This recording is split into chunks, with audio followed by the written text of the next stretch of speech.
Thank you so much for your talk.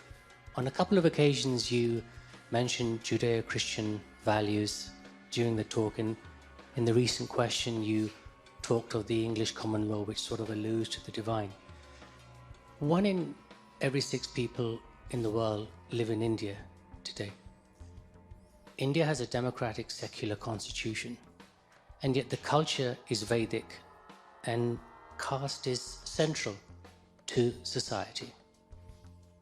How would you speak about the freedom of speech into a culture that has that in its faith and beliefs, and at the same time, in certain fringes of the political movement, certain radical ideological movements, there's a belief that these freedoms are a Western import? So how would you healthily speak into that culture about upholding the freedoms? Well, the first thing I would want to do if I was doing that, practically speaking, is I would like to talk to as many people who hold those particular views as I possibly could to find out why they think the way they think.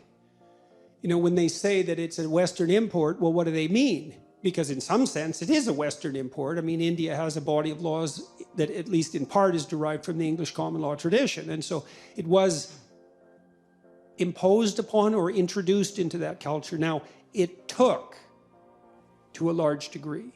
And I don't believe that you can import a propositional structure without the underlying imagistic ethos and behavioral proclivity. It just won't work, right? Because the infrastructure, so to speak, isn't there.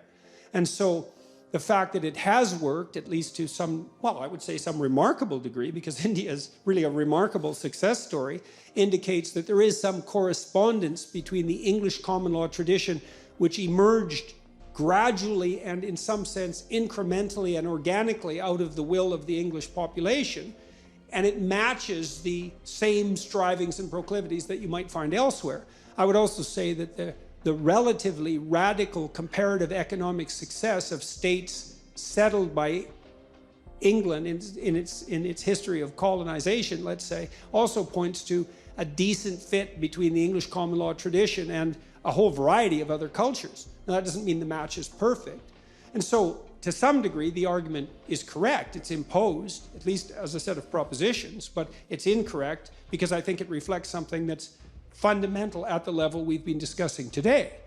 But if I was trying to mediate those disputes, and I've been having increasing numbers of conversations with people on the Islamic side of the world, trying to do exactly that, is the first thing I want to do is listen